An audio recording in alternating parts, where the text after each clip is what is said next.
Las tensiones entre Irán e Israel. Cuarto día de conflicto entre ambos países desde el viernes, desde esos ataques aéreos por parte de Israel, en un momento en el que en esa semana se apreciaba cierta urgencia a tenor del informe del Organismo Internacional de Energía Atómica, que señalaba que Irán había aumentado la cantidad de uranio enriquecido a 409 kilos y de alguna forma, se desestabilizó la confianza, o más bien escasa confianza internacional respecto a las intenciones de Irán por tener todo ese uranio enriquecido, por cierto, al 60%, cuando en realidad para fabricar bombas nucleares se requiere un uranio enriquecido al 90%, pero claro, se está apreciando como Irán está cortando las distancias y, como decimos, a raíz de este informe hubo cierto sentimiento de urgencia, que es el que nos ha traído al conflicto que tenemos en estos momentos. ¿Se puede hablar de una pronta desescalada? Porque la realidad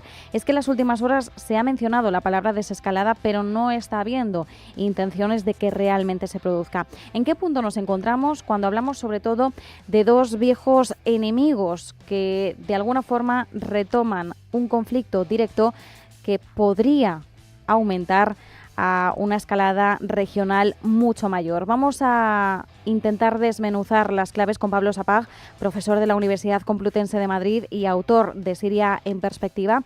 Pablo, ¿qué tal? ¿Cómo estás? Muy buenas. Muy buenas tardes, Marta. Muchas gracias por invitarme. Muchísimas gracias por acompañarnos. Pablo, como decimos, cuando hablamos de Irán e Israel, hablamos de dos viejos enemigos, declarados enemigos, y en este caso, claro, el viernes intentábamos hacer un análisis de lo que estaba ocurriendo. Ahora ya llevamos 4 días y quizás podemos hacer un análisis un poquito más reposado de lo que hemos estado viendo y sobre todo de en qué punto nos encontramos, porque en todo momento cuando hablamos de Irán e Israel parece que nos encontramos en un punto de inflexión, en un punto de máxima urgencia, y la realidad es que ahora lo que nos preguntamos es ¿a qué nos puede llevar esto? Si nos puede llevar a una escalada mayor o si realmente es algo en lo que ya podamos empezar a hablar de una desescalada, si una de las dos partes, presumiblemente Irán, ve que no tiene tanta capacidad de respuesta. Recordemos que Israel cuenta con el respaldo de Estados Unidos, que no es ni mucho menos un socio menor. Bueno, no solamente cuenta Israel con el respaldo de Estados Unidos, que hoy ha vuelto ya a ser un actor clave en la región desde finales del año 2024, sino que Israel sí cuenta con armamento nuclear, cosa que Irán claramente no tiene, como explicabas tú, ni siquiera todavía las capacidades de enriquecimiento de uranio, que están al 60% y no al 90%. Lo cierto es que en este caso es a Irán a quien más le interesa una desescalada, porque Irán desde finales del año 2024 ya no tiene fuerzas proxies en la región para poder hostigar directamente a Israel, incluso por vía terrestre, ¿no? Pensemos cómo lo que se viene viendo desde octubre del 2023 con esa operación de Hamas, que ha resultado desastrosa para los intereses iraníes, para los intereses de los propios palestinos y de otros de los miembros de eso que se dio en llamar el eje de la resistencia, pues han dejado a Irán sin demasiadas cartas sobre la mesa, más allá del intercambio de misiles o el intercambio de drones.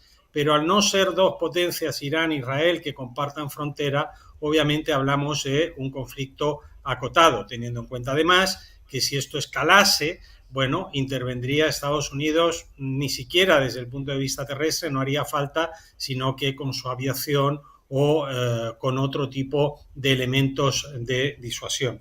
Irán, además, no puede permitirse perder el otro lugar importante que tiene. Siempre hemos dicho en este programa, Marta, que Irán es una potencia, o era más bien dicho, una potencia birregional, intervenía en dos regiones. Por una parte, Asia Central, que es su espacio natural, ¿no? Y por otra parte, una proyección hacia Oriente Medio y Próximo, hacia el Mediterráneo. Eso lo ha perdido con lo que tiene que ver con esa operación de Hamas desde el año 2023, el debilitamiento masivo de Hezbollah, la caída del anterior régimen estatal sirio, el debilitamiento de otros actores, etcétera.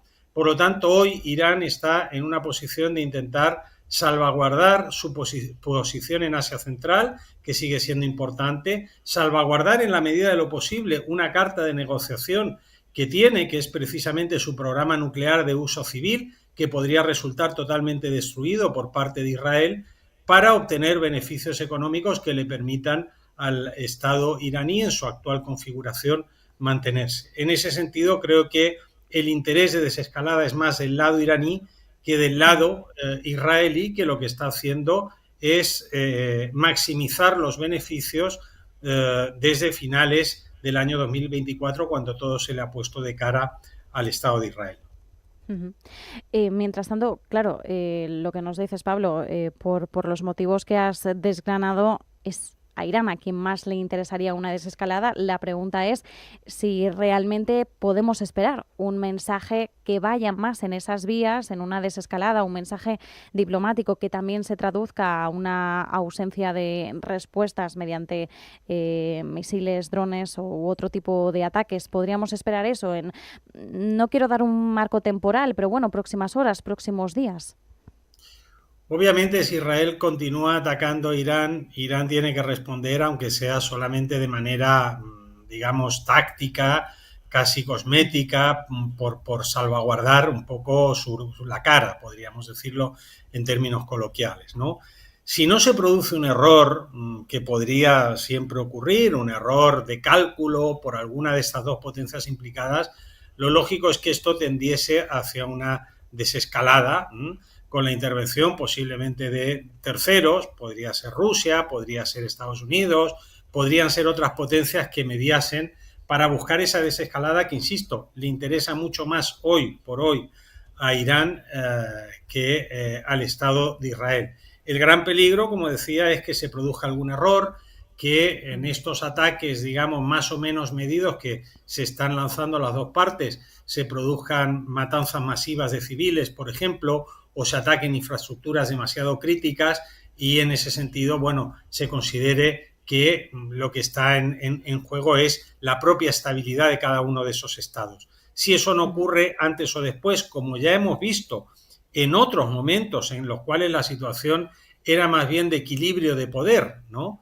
Me refiero antes del colapso de Hezbollah y del antiguo Estado sirio. Bueno, Irán tenía muchas más posibilidades de poder confrontar con Israel desde posiciones más cercanas. Eso hoy no ocurre, por lo tanto, no debería darse esa escalada.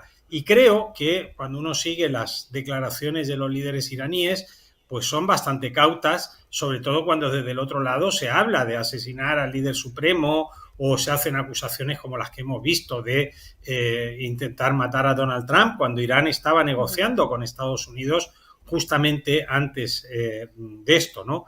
En realidad lo que busca Israel es dejar a Irán sin ninguna baza para negociar con Estados Unidos e, insisto, maximizar beneficios. Hoy Israel es el hegemón claro en la región, comparte esa posición con Estados Unidos y otras fuerzas proxies que, más o menos lideradas por Estados Unidos, están rediseñando esa región. Me refiero a Turquía, a Qatar, Arabia Saudí y a otras que, coordinadas todas ellas junto con Israel a través de Estados Unidos, están reconfigurando un Oriente Próximo y Medio muy distinto al que conocimos durante mucho tiempo y hasta finales del 2024. Por cierto, ya que mencionabas las declaraciones que hemos estado escuchando de Netanyahu en estas últimas horas, efectivamente, este domingo decía que Donald Trump era el enemigo número uno de Irán. Hoy reconocía en ABC News que no descartaría eliminar al líder supremo iraní, al ayatolá Jamenei. ¿A qué responden? Es decir, ¿responde simplemente a una pura narrativa de escalada bélica o realmente hay algún otro tipo de interés dentro de estos mensajes? Entiendo que todo va hacia una narrativa de reforzar que Irán es un claro enemigo, no solo hacia Israel, sino también hacia el resto del mundo. Pero bueno, por conocer también cuál es tu perspectiva. Responde a lo que se conoce como propaganda de agitación, ¿no? La propaganda de agitación se utiliza en situaciones de crisis. Esta es una situación de crisis armada, ¿no? Y lo que busca es mantener la cohesión interna, por una parte, de la población israelí, que está en general bastante alineada con lo que está haciendo su gobierno, y por otra parte galvanizar de alguna manera a la población estadounidense, ¿no? Insisto, Irán estaba negociando con Estados Unidos hasta hace unos días atrás precisamente su programa nuclear de uso civil a cambio de contraprestaciones económicas, porque Irán ha entendido claramente que el cambio geopolítico en la región desde finales de 2024 es evidente. Lo que está haciendo Israel es dejar a Irán o intentar dejar a Irán sin ninguna baza negociadora. Y en ese sentido, por una parte, ataca infraestructuras militares críticas de Irán, por ejemplo, de la Guardia Republicana o incluso del propio programa nuclear de uso civil iraní, pero por otra parte trata de buscar que la población estadounidense se enemiste e incluso pueda forzar, digamos, alguna intervención de Estados Unidos que no parece probable, salvo, como dije anteriormente, se produzca algún error. Entra en el ámbito de la propaganda y de la narrativa, pero refleja claramente la tranquilidad con la que opera el gobierno de Benjamín Netanyahu, que se sabe no solamente respaldado, sabe que es, digamos, la punta de lanza de los intereses estadounidenses y en sentido más amplio occidentales en esa región, que es una región que se está reconfigurando precisamente en función de esos intereses occidentales, ¿no? Eso es lo que lleva a Benjamín Netanyahu, bueno, a hacer este tipo de declaraciones altisonantes que, insisto, no tienen más que un mensaje propagandístico, ¿no? O hay que enmarcarlo en esa propaganda de agitación propia de estas situaciones. Pablo, quería aprovechar para hacerte una última consulta, una última pregunta. De los ataques por parte de Israel del viernes se sustentaron sobre todo sobre la idea, sobre el argumento de que había que actuar porque había cierta sensación de inmediatez, ¿no? El temor a que Irán pudiera fabricar una bomba nuclear y, por tanto, utilizarla, entendemos que utilizarla hacia el que es su principal enemigo, ¿no? Hacia el que lo que estamos diciendo que Israel e Irán son enemigos enemigos tradicionales. ¿Se sustenta realmente este argumento? Es decir, ¿consideras que realmente había ese sentimiento de urgencia para actuar y llevarnos al conflicto que tenemos en estos momentos? En absoluto, es también pura propaganda de agitación, ¿no? Es buscar una excusa, por cierto, bastante pobre, porque tú misma lo has explicado, Marta, ¿no? Para poder tener armamento nuclear hay que tener capacidad para enriquecer uranio e enriquecerlo al 90% y no al 60% como tiene Irán, según todas las inspecciones que les han realizado. No olvidemos que Irán mantenía todavía su acuerdo con varias potencias occidentales, Alemania, Unión Europea, etcétera, de lo que fue ese llamado Acuerdo 5+1 del que se había retirado en su día Estados Unidos. Pensemos, por otra parte, que hablar de peligro de armamento nuclear por parte de Israel, que tiene desde hace ya prácticamente 50 años armamento nuclear, pues evidentemente no se sostiene. Lo importante de todo esto es que Israel lo que está haciendo es maximizar beneficios. Israel va a poder conseguir, digamos, enraizarse en una región en la cual nunca se sintió, digamos, cómodo por el rechazo que generaba la presencia del Estado de Israel y que era un rechazo que se había manifestado en eso que se llamó el eje de la resistencia, del cual ya poco queda. Por lo tanto, Israel tiene hoy la posibilidad histórica de consolidar su proyecto, que es el proyecto sionista en la región, desde el punto de vista territorial, pero también desde el punto de vista político, ideológico, etcétera. Vemos cómo la región se está configurando de acuerdo a los intereses israelo-occidentales, es decir, crear unidades políticas que respondan a identidades o bien religioso-confesionales o bien étnicas, ¿no? Lo estamos viendo en el caso de Siria, por ejemplo. Siria era un estado que en la práctica era un estado multiconfesional, es decir, se declaraba aconfesional constitucionalmente, pero en la práctica hacía suyas todas las religiones y jamás en Siria se hablaba de minorías o de mayoría religiosa, etcétera. Sin embargo, hoy el nuevo Estado sirio en construcción, el nuevo régimen estatal sirio en construcción, pues ha adoptado una identidad claramente musulmana suní. Y cuando se habla de otros territorios en la región o posibles particiones que se puedan producir en la región, siempre se hacen de acuerdo a esa visión tradicional occidental, que es crear cantones o crear pseudoestados o estados confederales a partir de identidades religiosas o étnicas. Y eso responde claramente a lo que es la realidad de Israel. Por lo tanto, Israel lo que está haciendo es maximizar beneficios en un momento en el que las cosas se le han puesto muy de cara, porque ese eje de la resistencia pues sencillamente ha colapsado, y esa es la realidad. Pues nos quedamos con este análisis. Pablo Sapag, profesor de la Universidad Complutense de Madrid, autor de Siria en Perspectiva, como siempre, muchísimas gracias.